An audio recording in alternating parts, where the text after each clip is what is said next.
All right, so you know how sometimes there's like one little detail, one fact or something that just unlocks like a whole new level of understanding about something? Absolutely. Those little nuggets that just change your entire perspective. Right, and we always try to bring those to you here, and today's deep dive is no exception.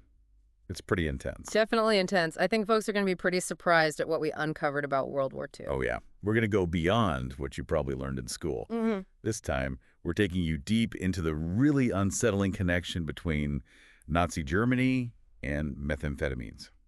Meth? Buckle up for this one, folks. We've No. been going through this Today I Found Out article, how meth fueled the Nazi war machine, and it's kind of wild. It is. Our mission today really is to understand how meth, these drugs, ended up playing this super significant and often overlooked role in World War II. We're going to talk about both the Axis and the Allied forces, but really focus in on how the German military used this stuff. Yeah, particularly those early, shocking battlefield wins they had. How much of that success, how much of that power and aggression can be traced back to widespread meth use?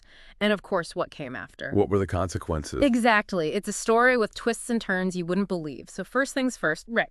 What are we actually talking about here? Yeah, we got to get the basics down. What is meth? What does it do to people? Okay. So meth and amphetamines, they fall under the umbrella of central nervous system stimulants. Stimulants. Right, they're uppers, big time. Hmm. Technically, they're what's called substituted phenethylamines. All right, but what does all that actually mean? Well, in simple terms, these drugs work on the brain. They mess with neurotransmitters, the chemicals that send signals all over. And what that does is it reduces how tired you feel, how hungry you are. It makes you super alert. Makes you feel like you can go, go, go. Exactly. And on top of that, they can even induce euphoria, like a really intense feeling of happiness and well-being.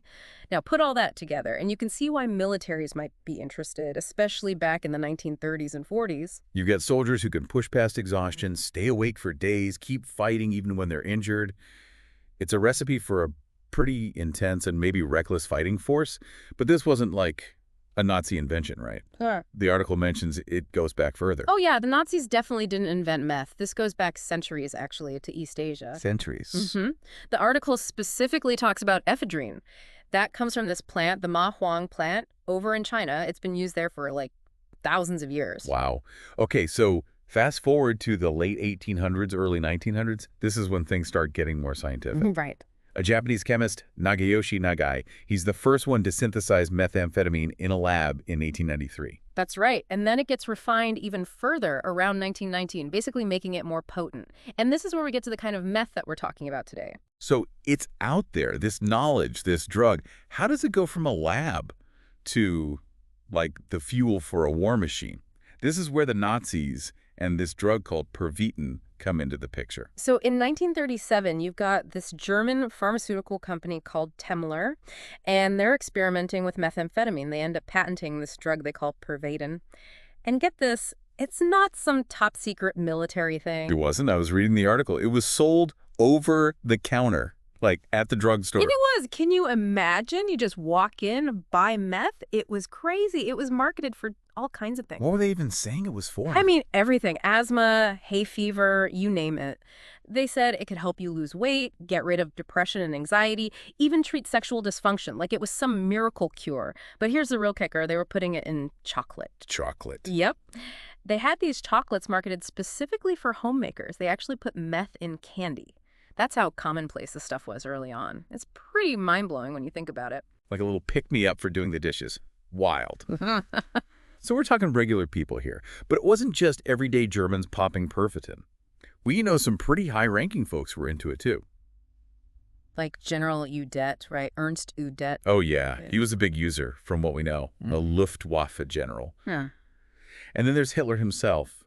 We don't know for sure if he used Pervitin directly, but his personal physician, Theodor Morell, was known for giving him all sorts of injections. What was in those injections? Well, a cocktail of stuff. Oh. Vitamins, hormones, but also Pervitin and even oxycodone, which is an opioid. Yeah. It really makes you wonder, How much of those Nazi decisions were made under the influence of these really powerful drugs? So how did this drug, this Pervitin, make its way into the military officially? I know there were trials, Yeah, right, back in sure. 1938. You got it. The German army was definitely paying attention to what was going on. I mean, they saw how people were reacting to Pervitin, and they wanted to know if it could give them an edge in battle. So they started doing these formal trials. I was reading about this Otto Ranke. He's kind of a key player here, right? He set up this big experiment at the Berlin Medical Military Academy. Exactly. Ranke's study is pretty fascinating. They took 150 cadets and divided them into three groups. One group got Pervitin, another group got caffeine, and the last group got a placebo. So they thought they were getting something, but they weren't. Classic scientific method. So what happened? What did they find? The results were pretty dramatic. The cadets who got Pervitin, they were like super soldiers, at least for a while. They could stay awake and alert for over 10 hours. Their endurance was through the roof. Apparently, after the 10 hours of tests, they had so much energy left over, they went out partying. 10 hours of intense activity, and then they could still party. I mean, I'm tired after like 10 minutes of intense activity, but there had to be some drawbacks, right? The article mentioned something about how it affected their thinking. Oh yeah, there were definitely downsides. While they were physically amazing, their mental sharpness took a hit. They struggled with complex tasks, problem solving, anything that required, real brain power. So they could march for days, but maybe not strategize so well? Basically, it's like they were mentally overstimulated, but not in a good way, not productive. What Dr. Lankes found was that, yes, Pervitin could be good for boosting physical stamina and short bursts of alertness, which was great for the average soldier. But for officers or anyone making strategic decisions, it was actually detrimental. That seems like a pretty big warning sign. What did the military do with that information? Well, that's the thing. You would think they'd be cautious, right? Especially with all these stories coming out about addiction, people overdosing in universities. The article even mentioned they had these rooms, they call them meth corpses rooms, where people would go to recover from overdoses. Meth corpses rooms. That's Meth corp- disturbing.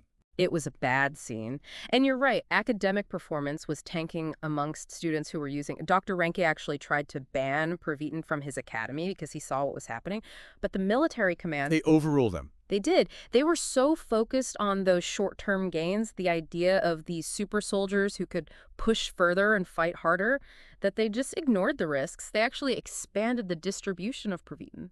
That is kind of shocking. You'd think they'd be a little more hesitant. But this takes us to the invasion of Poland in 1939. This is when Pervitin really sees its first major use in battle. Yeah, August of 39, right before they invade Poland, Pervitin is officially given out to all motorized units. And the reports that came back, I mean, officers were raving about it. They said their troops were more alert, less tired, and they were even having fewer vehicle accidents. Which, when you think about the scale of troop movements, it's actually a pretty logical outcome of reduced fatigue. Less tired drivers, fewer accidents. Wow. And this ties directly into the Blitzkrieg, right? That lightning-fast advance that really took the world by surprise. It sounds like the German forces were essentially fueled by meth to keep up that pace. It definitely played a role. I mean, you've got troops who can go days with minimal rest, keep pushing, keep attacking. The article makes a pretty strong case that Pervitin was a major factor in the effectiveness of those early Blitzkrieg campaigns. It gave them this temporary advantage, that boost of endurance and speed. So we've covered a lot here. What are the key takeaways for our listeners? What's important to remember about Pervitin's role in the early Nazi war effort? Okay, so the main thing is Pervitin played a big part in the early successes of the German Wehrmacht. It helped them win those battles, it gave them heightened alertness, more endurance, it suppressed fatigue, and it even gave them this artificial sense of well-being, which probably made them feel invincible in the moment. But that feeling came with a price. Right. A huge price. Don't forget the downsides we talked about. It messed with their cognitive function, which could lead to bad decisions. There was a high risk of addiction, and ultimately it damaged their health, both physically and mentally. It's important to remember, too, that what the Germans were doing was pretty unique. How so? While other countries, like Japan and even the US, they were experimenting with amphetamines, too, but nothing on the scale of the Germans. They had this systematic, widespread program for distributing Pervitin, especially in those early years. And it wasn't a sustainable strategy, was it? I mean, the article kind of hints that this reliance on meth might have actually backfired on them later in the war. Oh, for sure. Over time, That action, those bad decisions, and the overall toll it took on their soldiers' health, it probably outweighed any initial benefits. It's that classic short-term gain, long-term pain scenario. This is more than just a fascinating piece of history. There are bigger implications here, right? What can we learn from all this? Yeah, this is a story about the intersection of science, war, and the limits of human beings. It shows how technology, even medicine, can be used as a weapon, and sometimes with unintended, devastating consequences. It's a reminder that there are always trade-offs. You might get that short-term boost, but what's it going to cost you in the long run? Like using a cheat code in a video game. You get ahead, but it might break the game later on. Exactly. It's also a cautionary tale about the influence of military goals on scientific research. Sometimes those goals can be prioritized over people's well-being. Like in this case, they wanted super soldiers, even if it meant sacrificing their health in the long run. Exactly. And when we look at the bigger picture, we can see how this history ties into some of the problems we have today with substance abuse. It's a reminder of how dangerous it can be when military ambition drives scientific and medical decisions. It's a lot to unpack. So at the start of this deep dive, we wanted to understand how meth fueled the Nazi war machine. And the answer is way more complicated than we initially thought. For sure.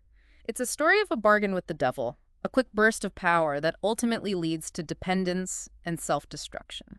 It makes you think about the hidden costs of so many decisions, both historically and in our own lives. For you, our listeners, I want you to consider this. How often do we see solutions that seem great in the short term, but might be hiding some serious long-term consequences, whether it's technology, societal structures, or even choices we make in our own lives? Are we sacrificing something important for a temporary advantage? That's something to ponder long after this deep dive is over.